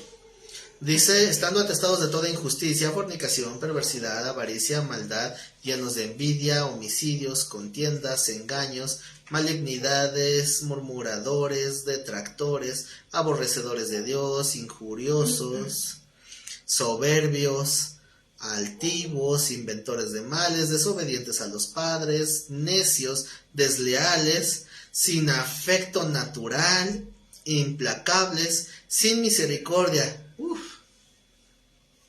Todo eso es resultado de un corazón entenebrecido, y eso es lo que se acrecenta cuando Dios lo suelta. ¿Una persona con un corazón tan sucio será capaz de ser limpiado? Sí. Dios puede limpiar lo que sea, pero sí va a estar muy difícil que quiera hacerlo. Que lo quiera, sí. Es que ahí entra la segunda parte, como decías. Sí puede ser limpiado, va a tener su comunión con Dios, pero va a ser capaz de hacer lo que Dios le dice. Porque hay que limpiar el mal hecho. O sea, las consecuencias van a quedar muchas veces ahí. O sea, Dios puede limpiar lo que sea, pero a lo que va este texto es que esas personas ya va a ser muy difícil que recapaciten. O sea, si Dios le piden ayuda a Dios sí los puede ayudar, pero el punto es que ya es muy poco probable que tengan la lucidez para buscar de Dios otra vez, porque precisamente Dios ya los entregó. Sí. Dice el 32, quienes habiendo entendido el juicio de Dios, que los que practican tales cosas son dignos de muerte, no solo las hacen, sino que también se complacen con los que la practican. Dicho en términos actuales, Dios los crea y ellos se juntan. Así dicen, ¿no? Cuando te identificas con alguien, hacen ese complot tanto para lo bueno, para lo malo, cada quien sabe, ¿verdad? Con quién se junta.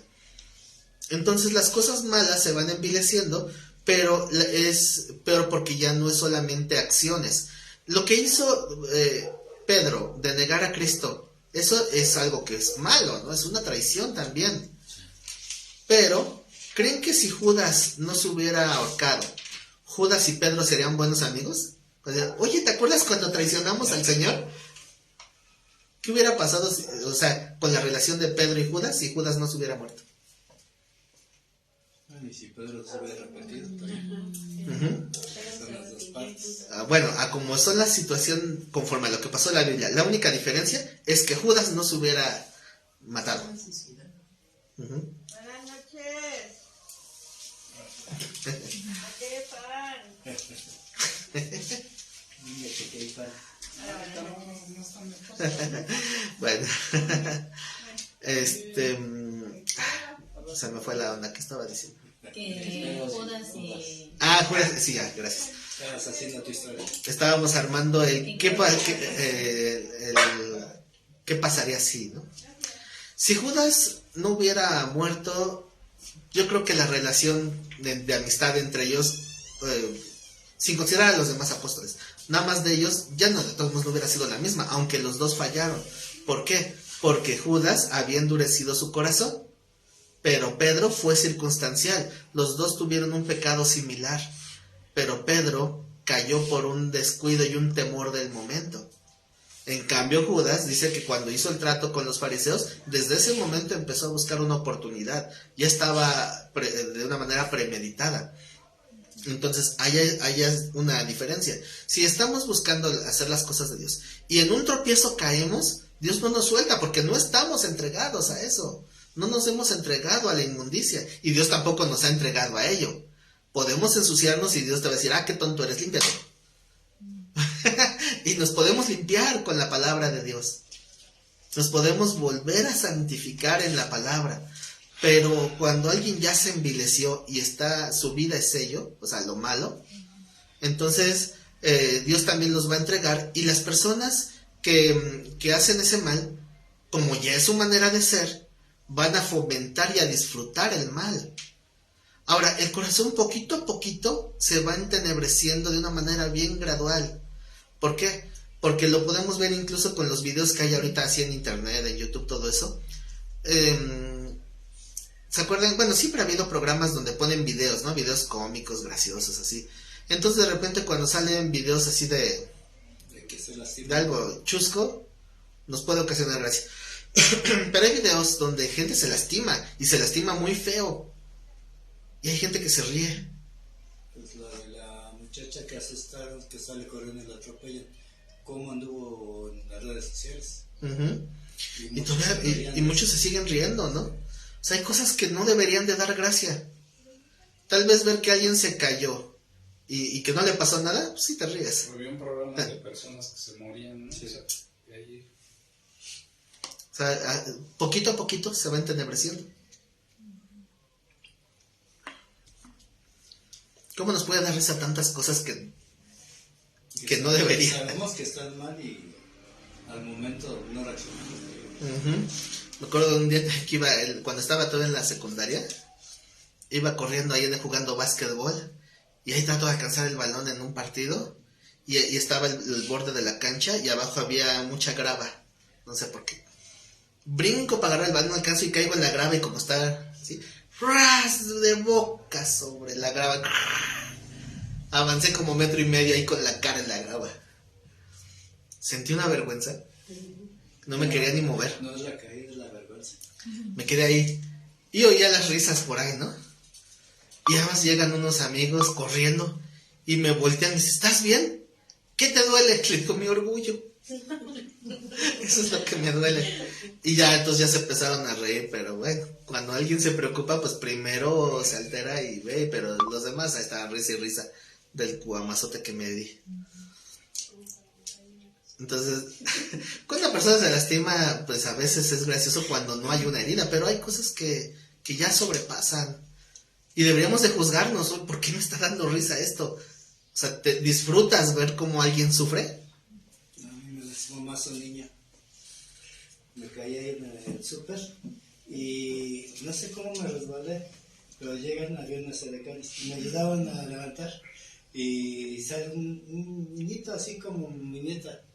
Dice, ay, dice, se cayó el abuelito. Pues digo, no, ya me dolió más lo que me dijo que me pasó.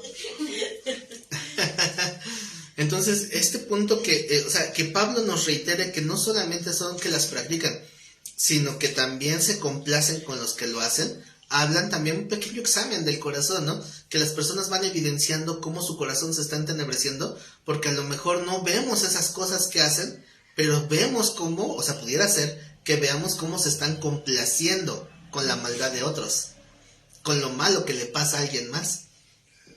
Y no será que de repente seamos juzgados nosotros mismos, o sea, nosotros por nosotros mismos. Será ahí en la torre, ¿por qué estoy disfrutando esto? Alguna vez una persona, iba a decir una hermana, pero estoy dudando del concepto, decía una persona de la iglesia, ay, qué triste que Dios no nos deje disfrutar de todo lo bonito del mundo. Ay, y los que no conocen de Dios, bien ahí, bien felices disfrutando. Sí, cómo van a las fiestas y bailan bien contentos. Eso no está como que evidenciando que algo anda mal. Sí. O sea, está en la iglesia porque se siente obligada. Pero el anhelo de ella está en Su anhelo, su corazón está en el pecado. Entonces eso es una señal terrible de que no ha nacido de nuevo. Entonces, cuando vemos una injusticia, ¿qué sentimos? ¿Coraje o por qué no me invitan? Cuando escuché la historia de un joven que decía, oye, ¿qué crees? Estaba viendo que allí en la escuela estaban golpeando 3 contra 1 o 4 contra 1, no eran 4 contra 1 solo. Y dije, no, esto no puede ser. ¿Sí te metiste? Sí, ¿qué pasó? Y entre los 5 le pusimos una. Dice, oye, ¿por qué no lo defendiste? Pues no soy tonto, ellos se ven más fuertes y eran más. No se complacen con las cosas malas. No sé qué decir, pastor. Yo lo hice. Me puede pasar lo que a David, ¿En qué sentido? que por hacer justicia sea yo que me esté juzgando a mí mismo. ¿Por hacer justicia a otros? Pues Cuando precisamente, ¿no? Lo de la parábola de la ovejita. Ajá. Pues precisamente por eso dice la palabra que tengamos cuidado con la pajita del ojo ajeno cuando tenemos una viga en el propio. Sí. Y precisamente es juzgar nuestro corazón. Porque cuando la iglesia tiene que juzgar la santidad de la iglesia, es como para hacer un soporte de nuestras propias debilidades, soporte mutuo. Pero antes que eso es juzgarnos a nosotros mismos, para que podamos estar más firmes y podamos ser un apoyo a los demás. Y no que va a decir, ay, ¿qué me quieres ayudar si tú estás peor que yo? No, tú estás en lo mismo o algo así, entonces pues así no se puede, ¿no? Tenemos que juzgar nuestro corazón, juzgar nuestra santidad, y no vaya a ser que nuestro corazón se ande ahí entenebreciendo. No vaya a llegar el día en que el Señor diga, ya me colmaste, te suelto paz. ¿Vamos bien hasta ahí? Entonces vamos al capítulo 2.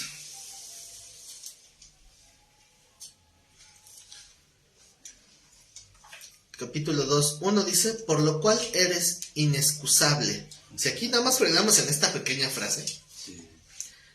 ¿Se acuerdan la diferencia entre un pretexto y una excusa? ¿O son sinónimos? Es que el pretexto no me acuerdo y la excusa no la sé. Fíjense, pretexto, vamos a separarlo. ¿Qué significa pre? Antes. Texto, Antes de decir algo. antes de hablar, ¿verdad? O sea, antes de que me digas, te voy a argumentar. O sea, un pretexto son argumentos que yo quiero dar para justificarme. Esos son los pretextos, ¿no? ¿Qué es la excusa? ¿Qué es un excusado? Me refiero a una persona que es excusada. Es el que busca justificar. Es el que sí consigue justificar.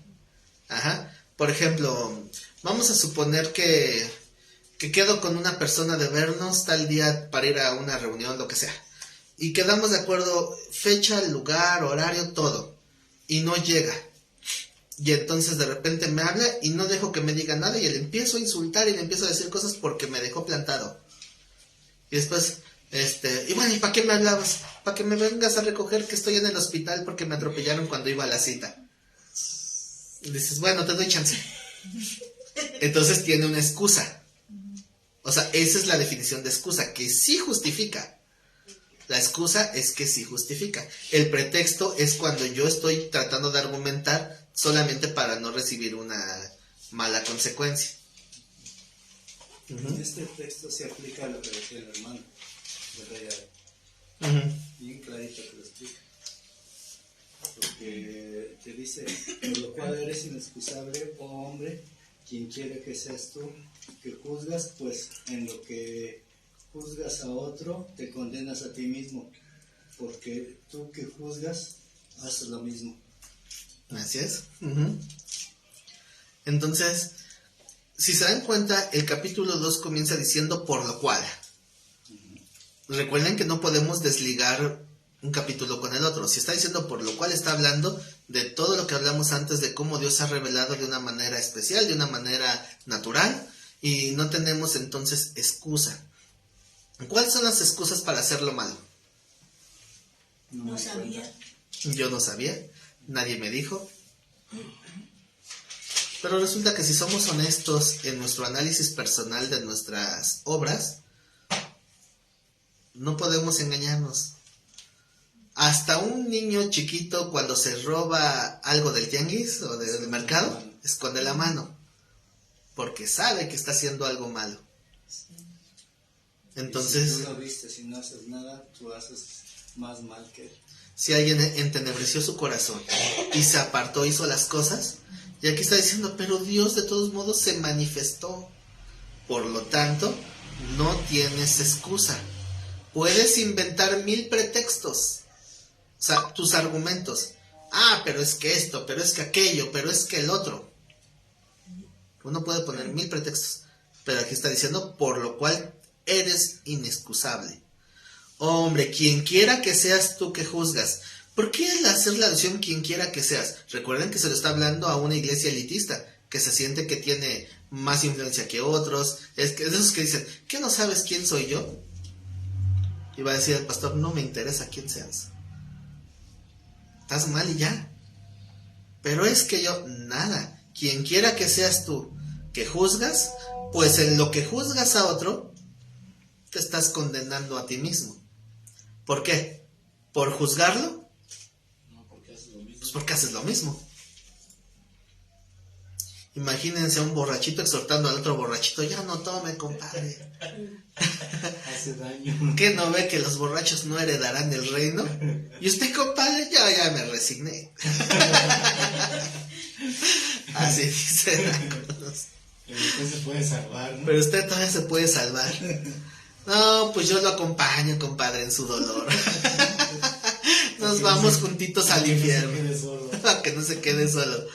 Dice además, todavía hay lugar en los apretados infiernos. Para que no se sienta solo allá abajo. No podemos, no hay autoridad moral para exhortar a alguien o juzgar a una persona si estamos bajo el mismo mal. No se puede. Porque no va a tener ningún tipo de efecto. Va a tener un efecto contrario. Es que a Dios no le gusta. Ay, ¿qué me vienes a decir tú si tuvieras tanta fe? Si tuvieras fe y hubieras cambiado tú. Eso es lo que dicen siempre cuando tratas de dar mensaje a alguien. Pero precisamente ahí es donde cambia. Entonces, hay una historia que me contaron hace mucho tiempo que supuestamente es una historia real de un hombre que tenía varias propiedades, tenía ¿cómo se llama? Tenía dinero, tenía empresas y entonces tenía se me va el nombre, donde viven muchas familias pero no son departamentos. Una vecindad, sí, una vecindad. Pero dice que él, o sea, a pesar de que era una persona que tenía dinero, siempre andaba de una manera muy humilde, o sea, no era ostentoso, y andaba paseándose entre esas casas, y entonces le decían los amigos, oye, ¿no te da miedo que pues te van a asaltar, ¿no? O sea, sobre todo si saben que tú eres el dueño. Iba así en persona a cobrar así, o sea, nada de que deposítame, ¿no? O sea, iba por el dinero tal cual. Entonces le decían, ¿cómo no te da miedo que te vayan a asaltar o que si tienes algún enemigo? Le digo, no, ¿por qué? Porque yo con todo mundo me llevo bien. Ay, pero no conoces a todo mundo, un ladrón no te va a conocer. Dice, no, pero los del barrio sí. Como dicen por ahí, el barrio me respalda. La historia era larga, ¿no? Pero para no hacer el cuento largo, el chiste o la moraleja de la historia es que esta persona dice que vivía con tal integridad que sentía una paz, aunque no profesaba una fe ni una religión, decía, yo tengo mi conciencia tranquila de que no tengo problema con nadie. Y si creo que alguien desea mi mal, habrá alguien que pueda abogar por mí, que pueda defenderme. Entonces, eso lo escuché desde antes de estar bien comprometido en las cosas de Dios, pero me impactó la historia, porque de alguna manera era una persona que vivía con tanta paz moral, que podía hacer lo que quisiera y sin ningún miedo, porque sentía que no tenía que esconderse de nadie, que no tenía que huir de nadie y que no tenía por qué evadir una situación. Ahora, cuando esa historia, a mí me quedaban huecos en mi mente de decir, pero es que hay cosas que no me cuadran, o sea, hay cosas que no aplica eso. Pero si esa manera de vivir la llevo ahora conforme a lo que es la Biblia, y sé que ahora sí puedo tener el sustento de Dios, que ya es algo real, que ya es un verdadero soporte a la integridad moral, pues ahora sí, para mí ya se completó el cuadro. Sin Dios, pues de todos modos te puede pasar algo malo. Antes me respaldaba el barrio, ahora me respalda Dios. Así es. Mucho mejor, ¿no? Entonces es mucho mejor. Sí. Pero de alguna manera me gustaba esa historia porque yo decía, yo quiero vivir así, sin tener que esconderme de nadie, de estar tranquilo con todo el mundo, de que si alguien me considera su enemigo, que no quede en mí, que no sea por mí, y de estar en paz con todos. ¿Saben qué es lo más irónico? Que empecé a identificar enemigos a partir de que Dios me llamó de pastor. O sea, antes de eso no tenía ningún enemigo. Y ahora hay mucha gente que habla y murmura de mí a partir de que estoy en el ministerio. Qué irónico. Pero pues así es. Bueno, pero ahorita ya no los puedo considerar sus enemigos. Sí lo son porque sé que buscan mi mal. Pero más bien ya son enemigos de Dios. Sí. Porque al final de cuentas ya al meterse uno con alguien que se dedica a hablar de la palabra o a ser enviado de Dios, nos estamos metiendo directamente con Dios. Pues sí. No con el enviado, es lo que pasaba, ¿no? Con lo del que daba a trabajar sus tierras, que mandaba a sus criados y se los mataba, no se metían precisamente con ellos, o no se metían, sino directamente con el Señor, ¿no? Así es. Lo triste es que varios de sus enemigos son pastores. Pero bueno, prefiero que Dios juzgue, mi conciencia está en paz. Pero sí hay que siempre tener ese temor, ¿verdad? Porque no es algo a la ligera. El hecho de que yo pueda decir, y de hecho que se está grabando y que está ante una cámara, decir que mi conciencia está tranquila, aunque sé que hay siervos de Dios que me consideran enemigo, y decir que mi conciencia está tranquila, no lo digo a la ligera, lo digo con un examen propio de conciencia. Que, a ver, ten cuidado, no sea que tú vayas a ensoberbecerte, que tú vayas a empezar a juzgar y seas tú el que te sientas más que otros. No, yo tengo mucho temor de Dios y cuido eso. No vaya a ser que, como dice Pablo, siendo yo heraldo, venga a ser eliminado. Sí. O sea, no podemos descuidar eso. Por eso tengo esa paz de decir que Dios juzgue. Porque igual si yo estoy mal, pues que Dios prefiero que Dios me dé una buena zarandeada, pero que me ayude a entender. Y no que yo me esté pensando algo que no soy. Por eso mejor que Dios juzgue. Ahorita vuelvo otra vez con el tema de David, ¿no? Dios le dio juicio. Le dijo que iba a perder a su hijo y todavía no iba a quitar la espada de su casa. Y sin embargo, fue conforme al corazón de Dios. Y David aceptó todo ese juicio. Uh-huh. Entonces, esa es la diferencia de aceptar el juicio y entenderlo. Uh-huh. Así es. Entonces, ¿consideran que su conciencia está limpia? Bueno, no me contesten. Cada quien júzguelo. No. Porque deberíamos de luchar por eso, ¿no? Porque cuando tenemos una conciencia limpia, en paz, pues eso empieza a generar un campo fértil para la siembra de la semilla de la palabra. Eso genera que seas receptivo. Entonces, cuando te empiezas a quitar toda esa contaminación y no dejas que tu corazón se, ¿cómo se dice?, entenebrezca, como dice el capítulo anterior, entonces vas a poder ser receptivo. Y entonces te vas a dar cuenta, cuando quitas rencores, amarguras y todo eso, entonces tu corazón va a estar receptivo. Y escuchas una palabra que tal vez habías escuchado desde antes y vas a decir, ¡ay, ahora sí la entendí! Es que Porque va a estar limpio el campo. constantemente debemos de estar limpiando la casa, ¿no? Como decía Jesús, debemos estarnos lavando constantemente los pies, ¿no? Uh-huh. Y en cierta ocasión nos enseñaban acerca de las palomas, ¿no? De la naturaleza de la paloma. Y dice que como a pesar de que anda entre la suciedad caminando, entre el lodo, dice, no se ensucia sus plumas. Su plumaje no se ensucia, ¿no? Pues, aunque ande caminando entre la suciedad, dice, pero su plumaje nunca lo ve sucio. Entonces nos enseñaron esa enseñanza de que debemos de ser como las palomas en ese aspecto, ¿no? Uh-huh. Que aunque andemos caminando entre el mundo, debemos no ensuciar nuestro plumaje. Tienes que tener cuidado de no ensuciarnos. Ajá. Así es. Entonces, había un pastor que tenía una congregación pequeña, pero de un montón de cabras. Y el pastor lloraba y lloraba y decía, Señor, ahora sí que oraba y lloraba. Oraba y lloraba. Y dice, Señor, tu pueblo con tu más y rebelde de dura cerviz. Y Dios le decía, es tu pueblo. Y entonces, había un hermano que se enojaba con el pastor porque decía que le aventaba muchas pedradas en la prédica. Entonces, cuando va y lo confronta una vez al finalizar el culto, llega y lo confronta.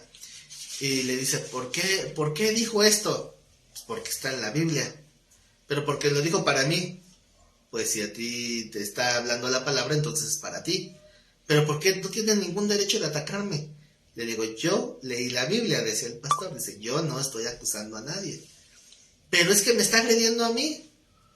Le digo, pues corrígete. Y total que en un punto de la conversación, cuando se aferraba que no tenía por qué decirle nada, él le dice, pero es que, ¿o cree que esto no estaba pensando en mí cuando lo dijo? Dice, mira hermano, yo conozco tu testimonio, conozco tu vida y sé que estás fallando en estas áreas. No lo dije por ti, o sea, no me motivó tu caso para hablar de esto. Pero tú estás en esto, y le sacas su listotota. Esto es lo que has hecho en tu vida. ¿Sí o no? Sí, pero usted. Y le buscaba, ¿qué le he hecho? Dice el pastor, dime, ¿con qué me vas a reprochar? Ya me voy. Esa es la integridad moral. Si no te pueden echar nada, ¿por qué? Porque cuando una persona está enojada, busca revirar, ¿no? Pero si no tienes con qué te acusen. También me acuerdo, ya para ir finalizando, cuando me invitaron a que fuera a hablarle a una persona en un hospital que lo hirieron de bala, ya se los conté también. Y resulta que él era el asesino, él era el asaltante. Él era el asaltante. Yo pensé que era la víctima del asalto y no, él era el asaltante. Agarró a alguien que estaba armado y le soltó el plomazo y casi lo mata. Entonces tenía mucho miedo y decía que antes ya le habían llevado pastores porque no es la primera vez que estaba en el hospital, pero nunca había estado tan grave, porque le perforaron un pulmón y sentía que se estaba ahogando. Entonces sintió que se moría, otras veces era más leve. Y que le llevaban pastores para que hablara y que alguien, yo sé quién, ¿verdad? El enemigo, pero decía algo me llegaba así de todas las cosas que hacía ese pastor. Si yo les decía todas sus verdades y se iban avergonzados, ¿por qué? Porque son puros falsos, hipócritas. Y yo nada más así escuchando y en mi mente, ¿qué he hecho? No me vaya ahorita a querer revirar algo, ¿no? Ahorita me arrepiento. Ahorita, señor. Pero dicen en el mundo, el que nada debe, nada teme. Deberíamos de vivir con esa paz y esa integridad que puedas tener la autoridad y el respaldo de Dios para exhortar y que no te puedan decir nada. Y obviamente, ¿cuál opción queda si hablan de ti cosas malas cuando no tienes algo malo que ocultar? Lo que dicen las bienaventuranzas, bienaventurados cuando hablen de ustedes toda clase de mal, mintiendo. ¿Por qué? Porque es la única opción que les queda. a los que están en desacuerdo. Hablan de ti. Siempre va a haber alguien que hable, pero si hablan de ti, que sea mintiendo. Entonces, yo he escuchado que hablan mucho de mí, espero que ustedes no. Pero he escuchado que hay gente que habla mal de mí. Pero si es verdad, tienen el derecho de venir y confrontarme. Y pues igual y no me he dado cuenta. Pero quiero pensar que es mentira. ¿Por qué? Porque mi conciencia está limpia. Y eso nos da la autoridad moral. Y por eso es que todo el tema que hemos visto en el capítulo, a la mitad del capítulo 1 y ahorita en el capítulo 2, es acerca, dice ahí, el justo juicio de Dios. ¿Por qué decir que el justo juicio, o sea, por qué decir que el juicio de Dios es justo si es algo obvio? Porque precisamente la gente que se siente juzgada piensa que Dios es injusto. Pero ¿por qué si a mí nadie me explicó, a mí nadie me evangelizó? Dice, no tienes excusa. Y cuando llegue el juicio de Dios, no pienses por un momento que es injusto. Si Dios permite que pase algo en tu vida, no le digas a Dios, ¿por qué a mí? Porque a lo mejor te va a hacer darte cuenta. Y vas a decir como el del meme, ¿no? El del bebé. Que dice, el bebé está llorando y dice, Dios, ¿por qué a mí? Y un cuadrito abajo, el bebé riéndose, ya me acordé. Y a veces así andamos. O sea que se puede decir que la revelación natural también puede llegar como en el texto ese que dice que como el vaso le puede decir al alfarero por qué me has hecho. Tiene mucho que ver con esto, de hecho pues viene más adelante, ¿verdad? O sea, viene en esta misma carta, viene más adelante. Y es el mismo, ese es el concepto, porque no le puede decir el vaso al alfarero por qué me hiciste así. Ahora, no quiere decir que por ejemplo, Dios manda un juicio, para decir, Señor, eres injusto por darme este juicio. No, es que tú no alcanzas a ver lo que Dios sí ve. No quiere decir que no haya razón, quiere decir que no la has entendido tú, pero de que la hay, la hay. Y eso Dios nos lo va revelando poco a poco. Sí nos va dando ese entendimiento, siempre y cuando sigamos madurando. Sí. ¿Cómo le haces entender a un niño cómo sacar una raíz cuadrada si no sabe ni sumar? No, así estamos nosotros. Señor, muéstrame las grandezas de la revelación celestial y háblame de los seres vivientes ahí, de las de los cuatro rostros. En la Biblia buscas las bienaventuranzas, ¿verdad? No, pues sí. Puede uno buscar las peores, peores me refiero a más profundas revelaciones, más difíciles de interpretar. Oye, ni siquiera sabes si eres salvo y quieres aprender el Apocalipsis. Pero pues a lo mejor así tengo la sabiduría, la salvación, ¿no? Nah, qué salvación. Y luego con el Apocalipsis. Sí. Estadísticamente hablando, Apocalipsis es el primer libro que la mayoría lee. O sea, cuando se acercan a la Biblia, las estadísticas es el 80-90% de que es el primer libro que empiezan a leer la gente cuando toma la Biblia. ¿Por qué? Como dice la Escritura, comezón de oír, ¿verdad? O sea, por el interés. Pero esos son los textos más irrelevantes en cuanto al propósito de la Biblia misma. Sí. Y bueno, hasta aquí terminamos esta pequeña clase del día de hoy. Yo no lo planeé así, pero parece como que fue el antecesor del tema de la mañana. La verdad, honestamente, no lo planeé así, pero nos quedamos donde empecé el estudio de la mañana. El remate. Ajá, entonces, bueno, Dios sabrá por qué hace las cosas. Así que, bueno, despido a los hermanos que están en línea. No se vayan sin dejar un like, de compartir el video y pues ahí nos vemos para la otra. Dejen sufrir en línea. Ay, bueno, entonces despido la transmisión. ¿Cuándo es nuestra próxima transmisión? Mañana, no, El martes tenemos nuestra próxima transmisión de la prédica de culto. Así que ahí estaremos viendo hasta entonces.